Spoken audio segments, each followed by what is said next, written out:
Subscription کے button کو دبائیے اور ساتھ بیل آئیکن پر کلک کیجیے تاکہ آپ کو تمام ویڈیو فوراً مل سکیں۔ اس ویڈیو پسند آنے کی صورت میں اسے لائک، کمنٹ اور شیئر کرنا مت بھولیں۔ پھر کچھ دن بعد مجد الدین ابن داہیہ اور اس کے اہل خانہ کے قتل کی خبر بھی مصر پہنچ گئی۔ صلاح الدین ایوبی کی نظر میں صورتحال لمحہ بلمحہ سنگین ہوتی جا رہی تھی۔ اب اس کے لیے ناگزیر ہو گیا تھا کہ وہ مصر سے کوچ کر کے براہ راست دمشق پہنچے اور اس سلسلے میں رضی خاتون سے بات کر کے اگلا قدم اٹھائے۔ ابھی صلاح الدین ایوبی دمشق جانے کی منصوبہ بندی کر ہی رہا تھا کہ صورتحال نے ایک اور عجیب کروٹ بدلی۔ سلطان نور الدین محمود زنگی کی ایک بیٹی شمس النساء تھی جس کی عمر اب 18 سال ہو چکی تھی۔ شمس النساء اپنے والد کی طرح ایک تعلیم یافتہ، مذہبی احکام کی پابندی کرنے والی اور خوبصورت دوشیزہ تھی۔ سلطان عادل کی زندگی میں وہ شادی کی عمر کو پہنچ چکی تھی اور بڑے بڑے عمراء کے لڑکوں کے رشتے بھی آنے شروع ہو گئے تھے، مگر سلطان نور الدین زنگی کو کوئی لڑکا پسند نہیں آیا، اور اس کی ایک ہی وجہ تھی کہ سارے امیرزادے عیش پرستانہ زندگی کے دل دادا تھے اور کسی ایک نوجوان کے دل میں بھی شوق جہاد نہیں تھا۔ ابھی سلطان عادل کسی اور رشتے کا انتظار کرتے، فرشتے اجل نے خود ان کا رشتہ زندگی اور زمین سے توڑ دیا تھا۔ سلطان نور الدین محمود زنگی نے اپنی بیٹی شمس النساء کو مذہبی تعلیم کے ساتھ فوجی تربیت بھی دی تھی تاکہ برے وقت میں ایک لڑکی کسی حد تک اپنا دفاع کر سکے۔ سلطان کی وفات کے بعد ایک بار پھر شمس النساء کے رشتوں کا سلسلہ شروع ہو گیا۔ بڑے بڑے عمراء نے اپنے بیٹوں کے پیغام بھیجے تھے۔ امیر حسام الدین حسین جو شمس الدین ابن مقدم کا معاون خاص تھا، اس نے بھی رضی خاتون کے سامنے اپنے بیٹے جلال الدین کا نام پیش کیا تھا۔ شمس النساء سے رشتہ کرنے والوں کے پیش نظر ایک ہی مقصد تھا کہ شادی ہوتے ہی وہ دمشق اور شام پر قبضہ کر لیں گے اور قمصل ملک صالح کو راستے سے ہٹا دیں گے۔ ان امیدواروں میں سب سے زیادہ طاقتور نام موصل کے حکمران سیف الدین کا تھا، جو رشتے میں سلطان نور الدین محمود زنگی کا حقیقی بھتیجا تھا۔ سیف الدین کو پورا یقین تھا کہ زنگی خاندان کا ممتاز ترین فرد ہونے کے باعث رضی خاتون اس رشتے سے انکار نہیں کر سکیں گی۔ سیف الدین کے ذہن میں بھی دیگر امیرزادوں کی طرح وہی خود غرضانہ منصوبہ تھا کہ سلطان نور الدین زنگی کا داماد ہوتے ہی دمشق اور شام بھی اس کے زیر نگیں آ جائیں گی، پھر وہ اس رشتے کے حوالے سے صلاح الدین ایوبی کو بھی اپنا متی بنا لے گا۔ رضی خاتون رشتوں کی بھرمار سے بہت زیادہ پریشان نظر آ رہی تھی۔ شوہر کی موت کے بعد وہ مستقل بیمار رہنے لگی تھی۔ انہیں کھانسی کی شکایت تھی، پھر اسی کھانسی نے فگر انگیز شکل اختیار کر لی تھی۔ طبیبان خاص نے رضی خاتون کو آرام کے ساتھ تمام فکروں اور غموں سے دور رہنے کی تاکید کی تھی، ورنہ یہی کھانسی دکھ جیسے موذی مرض کی شکل اختیار کر سکتی ہے۔ ایک تو شوہر کی جدائی، دوسرے سیاسی بازیگروں کی چالیں، مجد الدین ابن داہیہ اور اس کے اہل خانہ کی قتل نے رضی خاتون کو مزید خوفزدہ کر دیا تھا کہ کہیں ان سازیوں کے ہاتھ ملک صالح کی گردن تک نہ پہنچ جائیں۔ اسی صورتحال کے پیش نظر رضی خاتون اپنی زندگی میں بیٹی کی شادی کر دینا چاہتی تھیں، مگر وہ کسی نتیجے پر نہیں پہنچ پا رہی تھیں کہ داماد کے لیے کس کا انتخاب کریں۔ رضی خاتون کا جھکاؤ موصل کے حاکم سیف الدین کی طرف تھا کہ وہ اسی خاندان کا ایک فرد تھا۔ اسی دوران میں دوسرے عمرہ کی خواتین بھی ایک دوسرے کے خلاف رضی خاتون کے کان بھرتی رہتی تھیں۔ ہر ماں اپنے بیٹے کی تعریف میں زمین و آسمان کے کلابے ملا دیتی تھی، مگر دوسرے امیدواروں میں دنیا بھر کے عیب نکال دیتی تھیں۔ الغرض اسی شور میں رضی خاتون کی قوت فیصلہ بہت کمزور پڑ گئی تھی۔ خاندان میں ایسا کوئی ہمدرد بزرگ نہیں تھا جو خطرات میں گری ہوئی ایک ماں کو صحیح مشورہ دیتا۔ آخر اسی کشمکش میں ایک دن رضی خاتون نے اپنے شوہر سلطان نور الدین محمود زنگی کو خواب میں دیکھا۔ سلطان عادل اپنی رفیقہ حیات کو مخاطب کر کے انتہائی محبت آمیز لہجے میں کہہ رہے تھے، رضی خاتون، تمہیں شمس النساء کے لیے پریشان ہونے کی ضرورت نہیں۔ اللہ کی ذات پر بھروسہ کرو اور صلاح الدین کو اپنی دامادی میں قبول کر لو۔ وہ حقیقی مجاہد ہے اور مجاہد کبھی کسی کو مایوس نہیں کرتا۔ تقریباً 1 سال بعد رضی خاتون نے شوہر کو خواب میں دیکھا تھا۔ کچھ دیر کے لیے 20 سال کی رفاقتوں کے تمام مناظر آنکھوں میں گھوم گئے اور وہ رونے لگی، پھر یہ سوچ کر مسکرانے لگیں کہ سلطان عادل نے خواب میں آ کر ان کے دل و دماغ سے پہاڑ جیسا بوجھ ہٹا دیا تھا۔ لیکن اب ایک اور مسئلہ ان کے سامنے کھڑا تھا کہ وہ صلاح الدین ایوبی سے کس طرح رابطہ کریں۔ ابھی رضی خاتون صلاح الدین ایوبی کو دمشق بلانے کے لیے کسی معتبر قاصد کو تلاش کر ہی رہی تھی کہ صلاح الدین ایوبی 10,000 منتخب شاہ سواروں کے ساتھ دمشق آ پہنچا۔ تمام ساتھی عمراء صلاح الدین کی اچانک آمد پر حیران ہو رہے تھے اور رضی خاتون کی خوشی کا کوئی ٹھکانہ نہیں تھا کہ انہیں کسی رحمت کے بغیر منہ مانگی مراد مل گئی تھی۔ صلاح الدین ایوبی کسی تاخیر کے بغیر رضی خاتون کی خدمت میں حاضر ہوا اور اس نے شمس الدین ابن مقدم اور امیر حسام الدین حسین کے سارے کرتوت بیان کر دیے۔ اگر ان سازشی عمراء پر جلد قابو نہیں پایا گیا تو دمشق، شام اور مصر میں کوئی رشتہ باقی نہیں رہے گا۔ اگر تعلق کا یہ ڈورا ٹوٹا تو تو سلطان عادل کی عظیم الشان سلطنت تسبیح کے دانوں کی طرح بکھر جائے گی، اور میں اپنی زندگی میں یہ سب کچھ نہیں ہونے دوں گا۔ اگرچہ صلاح الدین ایوبی رضی خاتون کے سامنے ایک انتہائی فرمانبردار بیٹے کی طرح بہت نرم لہجے میں نظریں جھکا کر بات کرتا تھا، مگر آج وہ بہت زیادہ جذباتی نظر آ رہا تھا۔ اس کی آواز بھی بلند تھی اور چہرے سے غصہ بھی جھلک رہا تھا۔ رضی خاتون کو کانوں کان خبر نہیں تھی کہ شامی امراء اور صلیبیوں کے درمیان صلح کا معاہدہ ہو چکا ہے۔ ایک پردہ دار اور گھریلو خاتون ہونے کی وجہ سے نہ وہ سیاست کی پیچیدگیوں کو سمجھ سکتی تھی اور نہ باہر کی خبر رکھ سکتی تھی۔ پھر جب صلاح الدین ایوبی نے یہ خوفناک انکشاف کیا تو کچھ دیر کے لیے رضی خاتون سکتے میں آ گئی۔ پھر ان کی یہ کیفیت ظاہر ہوئی تو بہت اداس لہجے میں کہنے لگی، مجھ کمزور عورت کے پاس اس کا علاج بھی تو نہیں۔ مادر ملکہ، ابھی آپ کا یہ خادم زندہ ہے۔ صلاح الدین ایوبی نے انتہائی پرجوش اور جانثارانہ لہجے میں کہا، اگر آپ مجھ سے بدگمان نہ ہوں تو میں ان نمک حرام امراء کو سزا دینا چاہتا ہوں۔ میں تم سے کبھی بدگمان نہیں ہو سکتی، رضی خاتون نے انتہائی محبت آمیز لہجے میں کہا، تم سلطان عادل کا حرف اعتبار ہو۔ پھر رضی خاتون نے اپنا خواب بیان کرتے ہوئے صلاح الدین ایوبی کو سلطان نور الدین محمود زنگی کی خواہش سے باخبر کیا۔ صلاح الدین ایوبی کو اپنی سماعت پر یقین نہیں آ رہا تھا۔ وہ بہت دیر تک گہرے سکوت کے عالم میں بیٹھا رہا، پھر اس کی آنکھوں سے آنسو جاری ہو گئے۔ یہ غلام کہاں اور آقا زادی کہاں؟ ایک بے جوڑ رشتہ ہے۔ خاندان نوریہ میرے بارے میں کیا کہے گا؟ دمشق اور شام میں آپ کی مخالفت اور بڑھ جائے گی۔ مجھے خاندان کے افراد کی تانہ زنی کی کوئی فکر نہیں، رضی خاتون نے پرعزم لہجے میں کہا۔ میں ہر حال میں سلطان عادل کی خواہش پر عمل کروں گی۔ وہ تمہیں مجاہد سمجھتے تھے، اور ایک مجاہد ہی اس عظیم مجاہد کا داماد ہو سکتا ہے۔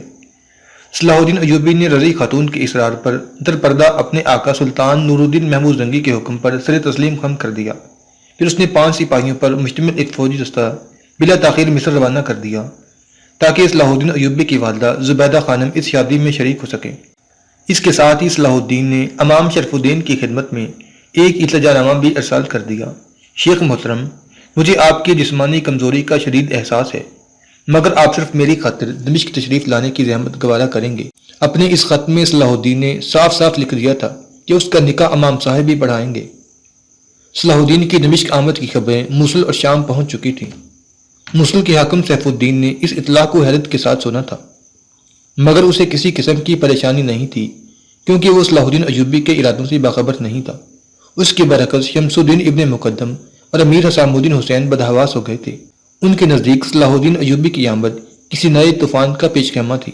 وہ دونوں امکانی خطرات اور ان کے پیش بندی کے بارے میں سوچ ہی رہے تھے کہ سلطان ملک صالح کا قاصد ایک خط لے کر آیا جس میں تحریر تھا، کسی تاخیر کے بغیر دمشق حاضر ہوں، مملکت کے انتظامی امور میں آپ دونوں کی شرکت اور مشورے ضروری ہیں۔ سلطان ملک صالح کا حکم نامہ پڑھ کر شمس الدین ابن مقدم اور امیر حسام الدین حسین کے چہرے پھک ہو گئے۔ دمشق میں موجود ان دونوں کے جاسوسوں نے انہیں پہلے ہی خبر پہنچا دی تھی کہ صلاح الدین ایوبی اپنی 10,000 جانبازوں کے ساتھ آیا ہوا ہے، اس لیے انہیں اپنی گرفتاری کا خدشہ تھا۔ پھر دونوں نے ایک ہی بہانہ تراشا کہ وہ شدید بیماری کے سبب اتنا طویل سفر طے نہیں کر سکتے، صحت یاب ہوتے ہی سلطان کی زیارت کو حاضر ہوں گے، اور ان کی عدم موجودگی میں جو فیصلے بھی کیے جائیں گے ان پر دل و جان کے ساتھ عمل درآمد ہوگا۔ جب یہ دونوں خط رضی خاتون کے سامنے پڑھے گئے، اس وقت صلاح الدین ایوبی کے ساتھ سلطان ملک صالح بھی موجود تھا۔ قاصد نے بتایا کہ شمس الدین ابن مقدم اور امیر حسام الدین بہت زیادہ صحت مند نظر آ رہے تھے۔ ملک صالح اپنی کمزوری کے سبب ان کی چال سمجھ نہیں سکا، مگر رضی خاتون اس راز کو پا گئی کہ یہ دونوں شاہی امراء کسی بڑی سازش میں شریک ہیں۔ مادر ملکہ، اب آپ کو اندازہ ہو گیا ہوگا کہ یہ دونوں سلطنت نوریہ کے ساتھ کتنے مخلص ہیں۔ صلاح الدین ایوبی نے اداس لہجے میں کہا۔ میں سمجھتی ہوں، رضی خاتون نے سخت اور اونچی آواز میں کہا، جس سے ان پر کھانسی کا دورہ پڑ اور وہ حال سے بے حال ہو گئی۔ تقریباً 15 دن بعد امام شرف الدین اور زبیدہ خانم دمشق پہنچ گئے۔ پھر اسلامی سادگی اور روایت کے ساتھ شمس النساء اور صلاح الدین ایوبی رشتہ ازدواج میں منسلک ہو گئے۔ یہ شادی موصل، دمشق اور شام کے امراء کے لیے اس قدر حیران کن تھی جیسے آسمان ٹوٹ کر زمین پر گر پڑا ہو۔ سب سے زیادہ تکلیف نور الدین محمود زنگی کے حقیقی بھتیجے سیف الدین والی موصل کو پہنچی تھی، جو شمس النساء سے شادی کر کے سلطنت نوریہ پر قبضہ کرنا چاہتا تھا۔ اس نے شادی کی خبر سن کر اپنی چچی رضی خاتون کے نام ایک گستاخانہ خط تحریر کیا تھا۔ میں تصور بھی نہیں کر سکتا تھا کہ آپ ایک غلام زادے کو اپنا داماد بنا کر خاندان زنگی کے عظمت و جلال کو اس طرح خاک میں ملا دیں گی۔ میں نے اپنے باپ کی موت کے صدمے کو بھلا دیا، مگر اس جانگداز حادثے کو زندگی بھر فراموش نہیں کر سکوں گا۔ شادی کے کچھ دن بعد رضی خاتون نے صلاح الدین ایوبی اور شمس النساء کو خلوت میں طلب کیا۔ پہلے بیٹی اور داماد کو سلامتی کی دعائیں دی، پھر صلاح الدین کو مخاطب کر کے کہا، اب میں تمہیں اجازت دیتی ہوں کہ تم سلطنت نوریہ کے کسی بھی باغی کو سزا دے سکتے ہو۔ اب کوئی نہیں پوچھے گا کہ تم کون ہو۔ مادر ملکہ کی اس اجازت کے بعد صلاح الدین نے دمشق کا دربار آراستہ کیا۔ سلطنت نوریہ کے تمام امیروں کو شرکت کے دعوت نامے بھیجے گئے۔ جو امراء خاندان زنگی کے وفادار اور صلاح الدین ایوبی کے بہی خواہ تھے، وہ اس خصوصی دربار میں شریک ہوئے تھے۔ موصل کے حکمران اور سلطان نور الدین محمود زنگی کے حقیقی بھتیجے سیف الدین نے سیاسی چال چلتے ہوئے ایک معذرت نامہ ارسال کر دیا تھا، میں اپنی ریاست کے کچھ اندرونی مسائل میں الجھا ہوا ہوں، اس لیے مجھے شرکت سے معذور سمجھا جائے۔ ویسے میں اپنے مرحوم چچا سلطان نور الدین محمود زنگی کی روح سے وفادار ہوں اور اس عہد وفا کو ہر حال میں نبھاؤں گا۔ شمس الدین ابن مقدم اور امیر حسام الدین حسین پہلے بھی ملک صالح کے حکم پر دمشق حاضر نہیں ہوئے تھے۔ پھر جب صلاح الدین ایوبی کو خاندان زنگی کے داماد ہونے کا شرف حاصل ہو گیا تو یہ دونوں امیر اور بھی زیادہ محتاط ہو گئے۔ ادھر شادی کی رسمیں ادا ہو رہی تھیں، ادھر شمس الدین ابن مقدم اور امیر حسام الدین بدحواسی کی عالم میں بانیاز پہنچ کر صلیبی سپہ سالار گرانٹ سے ملے گئے اور کھلے الفاظ میں اپنا مدعا بیان کر دیا تھا۔ اب وقت آ گیا ہے کہ عیسائی اور مسلم اتحاد ایک مشترکہ لائحہ عمل کے ساتھ میدان میں اتر آئے۔ عیسائی سالار نے دونوں کی طرف حیرت سے دیکھتے ہوئے کہا تھا، اتحاد اپنی جگہ ہے، مگر میدان عمل میں اترنے سے تمہاری کیا مراد ہے؟ کہ تم یہ چاہتی ہو کہ ہم نور الدین زنگی کے مقبوضات پر پیش قدمی کر دیں؟ امیر حسام الدین اور شمس الدین ابن مقدم نے سالار گرانٹ کے سوال کا جواب دینے کی بجائے اس سے درخواست کی، ہم فوری طور پر شاہ یروشلم اموری سے ملاقات کرنا چاہتے ہیں۔ سالار گرانٹ دل میں بہت خوش ہوا کہ ان نادان اور لالچی پرندوں نے خود ہی اپنی گردنیں اور بازو دجال کے حوالے کر دیے، مگر دکھاوے کے طور پر یہی کہتا رہا، شاہ یروشلم ہر انسان کو اپنی زیارت و ملاقات سے شرفیاب نہیں کرتے، ان کے روبرو حاضر ہونا دنیا کا سب سے مشکل کام ہے۔ شمس الدین ابن مقدم اور امیر حسام الدین بہت دیر تک صلیبی سالار گرانٹ کی خوشامد کرتے رہے کہ یہ ملاقات بہت ضروری ہے۔ آخر جب شام کے یہ دونوں غدار امراء مکمل طور پر عاجز نظر آنے لگے تو سالار گرانٹ بہت رازداری کے ساتھ انتہائی خفیہ راستوں سے ان دونوں کو عیسائیوں کا لباس پہنا کر شاہ یروشلم اموری کے پاس لے گیا۔ سالار گرانٹ پہلے ہی شاہ اموری کو شمس الدین ابن مقدم اور امیر حسام الدین کے بارے میں بہت تفصیل سے سب کچھ بتا چکا تھا، اس لیے جب یہ دونوں غدار شامی امراء شاہ اموری کی خلوت قدے میں داخل ہوئے تو صلیبی حکمران نے بڑے والہانہ انداز میں اس کا استقبال کرتے ہوئے کہا، خداوند یسوع مسیح تم پر مہربان ہو کہ اب تم دونوں ناکام و نامراد نہیں رہو گے، خود چل کر آئے ہو، اس لیے فتح و نصرت ہر میدان میں تمہارے قدم چومے گی۔ حکمرانی کے خواب نے شمس الدین ابن مقدم اور امیر حسام الدین حسین کی آنکھوں سے بینائی چھین لی تھی اور وہ دونوں بے اختیارانہ انداز میں شاہ یروشلم اموری کے ہاتھوں کو بار بار بوسے دے رہے تھے۔ اب شاہ اموری نے ان دونوں کی حرص و حوث کی شدت کا اندازہ کر لیا تو قیمتی شراب سے شامی امراء کی توازیہ کی۔ پھر جب شراب کے اثر سے شمس الدین ابن مقدم اور امیر حسام الدین کے دماغ بوجھل ہو گئے تو شاہ یروشلم نے انتہائی عاجزانہ مگر شاطرانہ انداز میں ان دونوں سے سوال کیا، آخر آپ معزز لوگ مجھ سے کیا چاہتے ہیں؟ سالار گرانٹ نے آپ کو بتایا ہوگا کہ ہم دونوں کو جنگ و جدل سے شدید نفرت ہے اور ہم نے اپنی اس نفرت کا ثبوت دینے کے لیے بانیاز کے محاذ پر صلیبی لشکر کے خلاف شمشیریں بے نیام نہیں کی تھیں۔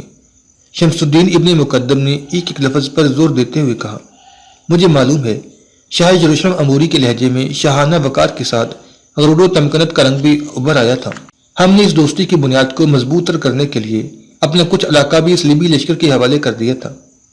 اب کی بار امیر حسام الدین بولا، اس کے لہجے میں انتہائی جوش تھا، اور وہ خطرناک عیسائی قیدی بھی آزاد کر دیے جنہیں سلطان نور الدین زنگی نے تاحیات کے دخانے میں رکھنے کی قسم کھائی تھی۔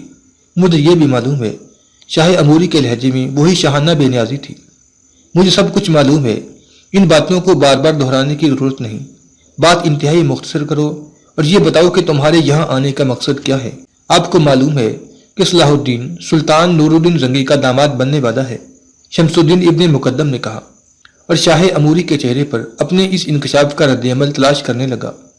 شمس الدین ابن مقدم کی اس بات کا رد عمل توقع کے مطابق بہت شدید تھا۔ شاہ یروشلم اپنی زرنگار کرسی سے اٹھ کر کھڑا ہو گیا، اسے شامی امیر کی بات پر یقین نہیں آ رہا تھا۔ یہ رشتہ کیسے ممکن ہوا؟ کہاں ایک غلام زادہ اور کہاں ایک با اختیار سلطان کی بیٹی؟ حیرت کی زیادتی کے سبب شاہ اموری کی زبان سے الفاظ ٹوٹ ٹوٹ کر ادا ہو رہے تھے۔ ہم یہی بتانے حاضر ہوئے ہیں کہ صلاح الدین ایوبی کا ایک نہایت مکار، چلاک اور شاطر سالار ہے۔ شمس الدین ابن مقدم نے شاہ اموری کو خوش کرنے کے لیے نہایت نفرت آمیز لہجے میں کہا۔ اس نے اپنی چرب زبانی سے ایک احمق خاتون کو شیشے میں اتار لیا ہے۔ ابن مقدم کا اشارہ سلطان نور الدین زنگی کی بیوہ رضی خاتون کی طرف تھا۔ اس شادی کے بعد صلاح الدین ایوبی مصر کے علاوہ شام اور دمشق کا بھی مالک ہو جائے گا۔ پھر موصل اور دوسری ریاستیں بھی اس کے قبضے میں چلی جائیں گے۔ شاہ اموری دوبارہ اپنی کرسی پر بیٹھ گیا۔ اس انکشاف کے بعد وہ بہت زیادہ فکرمند نظر آ رہا تھا۔ اس سیاسی اتحاد کے معاہدے نے صلاح الدین کو ہمارا بھی جانی دشمن بنا دیا ہے۔ امیر حسام الدین حسین نے دہشت زدہ لہجے میں کہا، ہم نہیں جانتے کہ کل ہمارا کیا حاشر ہوگا، جل یا بدیر وہ شام پر حملہ آور ہوگا۔ مسلمان سپاہیوں پر اس کا گہرا اثر ہے۔ شمس الدین ابن مقدم نے اپنی بات میں زور پیدا کرنے کے لیے ایک اور صریح جھوٹ بولا۔ جس طرح ماضی میں آپ لوگ صلیب مقدس کی قسمیں کھا کر میدان جنگ میں اترے تھے، اسی طرح آج کل صلاح الدین ایوبی ایک طویل و عریض میدان میں دمشق کے فوجیوں سے حلف لے رہا ہے۔ کیسا حلف؟ شاہ اموری نے چونک کر پوچھا۔ ہمارے جاسوسوں نے خبر دی ہے کہ صلاح الدین نے قرآن مقدس کو ایک بلند مقام پر رکھ دیا۔ شمس الدین ابن مقدم نے اپنے جھوٹ میں رنگ آمیزی کے لیے انتہائی جذباتی لہجہ اختیار کیا تھا۔ صلاح الدین کتار در کتار کھڑے ہوئے سپاہیوں میں سے ایک ایک کو بلاتا ہے اور حکم دیتا ہے کہ وہ قرآن کریم پر ہاتھ رکھ کر قسم کھائیں کہ اس وقت تک چین سے نہیں بیٹھیں گے جب تک روئے زمین سے عیسائیوں کا نام و نشان نہیں مٹا دیں گے۔ یہ سن کر شاہ اموری کی پریشانی میں کچھ اور اضافہ ہو گیا تھا۔ دمشق کے سپاہیوں سے حلف لینے کے بعد صلاح الدین شام کی طرف بڑھے گا۔ امیر حسام الدین حسین نے خوفزدہ لہجے میں کہا، کون مسلمان ایسا ہے جو قرآن مقدس پر ہاتھ رکھ کر قسم کھانے سے انکار کرے گا؟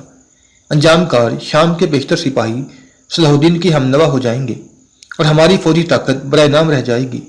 ہم شہنشاہ کی خدمت میں اس لیے حاضر ہوئے ہیں کہ اگر ایسی صورتحال پیش آئی تو ہمیں کیا کرنا چاہیے۔ شاہ اموری بہت دیر تک اس پیچیدہ اور نازک مسئلے پر غور کرتا رہا۔ اس کے چہرے سے ذہنی کشمکش کے آثار نمایاں تھے۔ شمس الدین ابن مقدم نے شاہ اموری کی یہ کیفیت دیکھ کر یہی سمجھا کہ یروشلم کا حکمران اپنا دامن بچا رہا ہے۔ ابن مقدم کے شاطر ذہن نے فوراً نئی چال چلی۔ اگر شہنشاہ ہماری مدد نہیں کر سکتے تو ہمیں حکم دیں، ہم اپنی صفوں میں واپس چلے جائیں گے اور صلاح الدین ایوبی کی وفاداری کا حلف اٹھا لیں گے۔ ابن مقدم کی بات سن کر شاہ اموری مسکرایا، تم واپس نہیں جاؤ گے، ہماری پناہ میں رہو گے۔ اس کے بعد شاہ اموری، شمس الدین ابن مقدم اور امیر حسام الدین حسین کے درمیان نیا تحریری معاہدہ ہوا، جس کے مطابق ضرورت کے وقت صلیبی فوجیں ان دونوں کی مدد کریں گی، یہاں تک کہ وہ دمشق اور شام پر اپنا قبضہ مکمل کر لیں۔ یہ معاہدہ کاہن بطریق کی رائے کے مطابق بہترین ساتھ میں ہوا تھا۔ تمام ستارے شاہ اموری کے حق میں تھے۔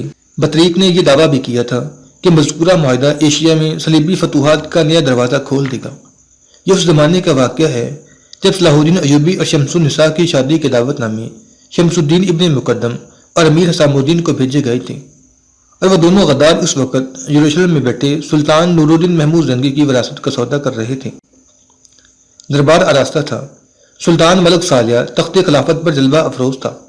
اس کے بائیں ہاتھ پر صلاح الدین ایوبی کی نشست تھی۔ یہ منظر اس بات کا ثبوت پیش کر رہا تھا کہ صلاح الدین ایوبی ملک صالح کا فرما بردار تھا۔ اس موقع پر خواتین کے لیے پردے کا خاص اہتمام کیا گیا تھا، کیونکہ مادر ملکہ رضی خاتون درباری کارروائی کو اپنی آنکھوں سے دیکھنا چاہتی تھی۔ اس موقع پر نوبیاتہ دلہن شمس النساء بھی موجود تھی، جو اپنے شوہر کی تقریر سننا چاہتی تھی۔ آخر درباری کارروائی کا آغاز قرآن مقدس کی تلاوت سے ہوا۔ کلام الہی کے ہیبت و جلال اور قاری عبدالستار کی مسحور کن آواز نے حاضرین دربار پر سکتہ طاری کر دیا تھا۔ تلاوت کے بعد صلاح الدین ایوبی اپنی نشست پر کھڑا ہوا۔ پہلے اپنے اللہ کی کبریائی بیان کی، پھر نہایت پرجلال لہجے میں اہل دربار سے مخاطب ہوا۔ مجھے یہ کہتے ہوئے بہت افسوس ہو رہا ہے کہ سلطان ملک صالح کی طرف سے بار بار دی جانے والی دعوت کے باوجود سلطنت نوریہ کی کئی اہم اور ذمہ دار امراء اس اجتماع میں شریک نہیں ہوئے، جہاں بیٹھ کر ہم سب ملت اسلامیہ کو درپیش مسائل پر گفتگو کرنا چاہتے تھے، اور اس کے ساتھ ہی باہمی مشورے سے آئندہ کے لیے لاہے عمل بھی طے کرنا چاہتے تھے کہ بیرونی خطرات سے کس طرح محفوظ رہا جائے، اور اس سلسلے میں اجتماعی کردار کے ساتھ ہمارا انفرادی کردار کیا ہوگا۔ مگر یہ خالی کرسیاں چیخ چیخ کر بتا رہی ہیں کہ ہم نے سلطان عادل سے کیے ہوئے وعدے فراموش کر دیے۔ میں ذاتی طور پر ایک عملی انسان ہوں اور بلند بانگ دعووں کو قطعاً پسند نہیں کرتا، لیکن آج مجھے مجبوراً یہ اعلان کرنا پڑ رہا ہے کہ میں ایک بار وعدہ فراموش انسانوں کو ان کا وعدہ ضرور یاد دلاؤں گا۔ اگر وہ اپنے غلط فیصلوں پر نادم ہو کر واپس لوٹ آئے تو میں والہانہ انداز میں اپنے گلے لگاؤں گا۔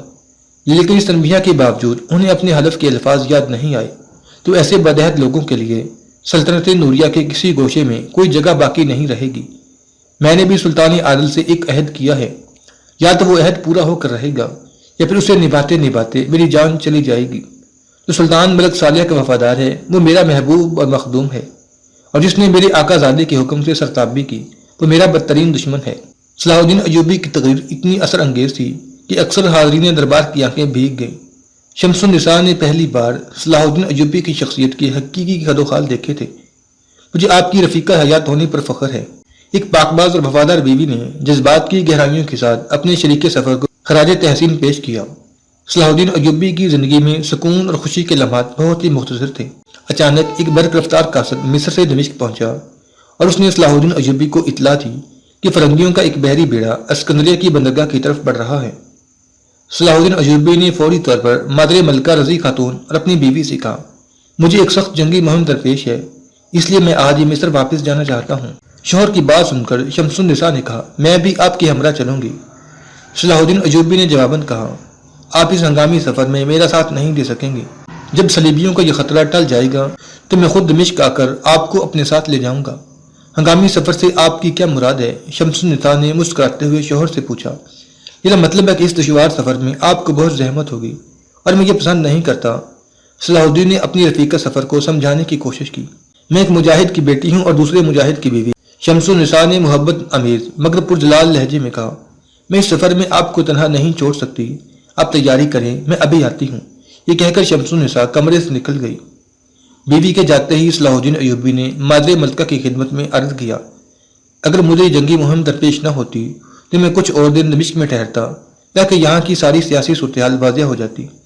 میرے بیٹے، اللہ تمہارے قدموں پر منزل حیات کو آسان کرے۔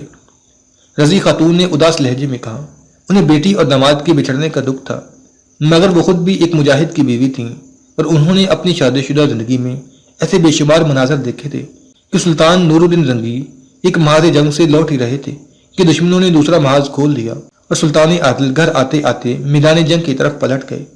رضی خاتون کی نظروں میں ملنے اور بچھڑنے کی زیادہ اہمیت نہیں رہی تھی، مگر چونکہ اب وہ بیوہ ہو گئی تھیں اور عمرہ کی زادیوں نے ان کی پریشانیوں میں اضافہ کر دیا تھا، اس لیے وہ صلاح الدین کے جانے سے بہت زیادہ فکر مند نظر آ رہی تھی۔ پھر بھی رضی خاتون نے اپنے داماد کو ایک مجاہدہ کی طرح رخصت کرتے ہوئے کہا، بیٹے، تم اول و آخر ایک مجاہد ہو، تمہارا حجلہ عروسی بھی میدان جنگ ہے اور تمہاری تفریحگاہ بھی عرصہ کارزار۔ میری دعا ہے کہ حق تعالیٰ تمہیں فتح و نصرت سے ہمکنار کرے۔ صلاح الدین ایوبی کھڑا ہو گیا، اللہ کرے کہ میرے سارے اندازے غلط ہوں، مگر مجھے دو آدمیوں سے شدید خطرہ لاحق ہے، ایک سلطان عادل کا بھتیجا والی موصل اور دوسرا سلطان ملک صالح کا مشیر خاص گمشت گین۔ اب ان کی حرکات و سکنات پر گہری نظر رکھیے گا۔ میں نے باقی عمرہ کو تاکید کر دی ہے کہ وہ پرچہ نویسوں کے ذریعے مجھ سے مسلسل رابطہ رکھیں۔ یہ کہہ کر صلاح الدین ایوبی نے مادر ملکہ کے ہاتھ کو بوسہ دیا اور مصر کی طرف روانہ ہو گیا۔ صلاح الدین ایوبی کو اس وقت شدید حیرت ہوئی جب شمس النساء اس کی دوش بدوش اپنے پسندیدہ گھوڑی پر سفر کر رہی تھی۔ صلاح الدین ایوبی اس رات سے بے خبر تھا کہ سلطان نور الدین زنگی نے اپنی بیٹی کو مکمل فوجی تربیت دی تھی اور شمس النساء کا شمار بہترین شہسواروں میں ہوتا تھا۔ شادی سے چند دن پہلے تک شمس النساء بلا ناغہ میدان اخضر میں شہسواری کی مشق کرتی تھی۔ یہ وہی میدان تھا جہاں سلطان عادل چگان کھیلا کرتے تھے۔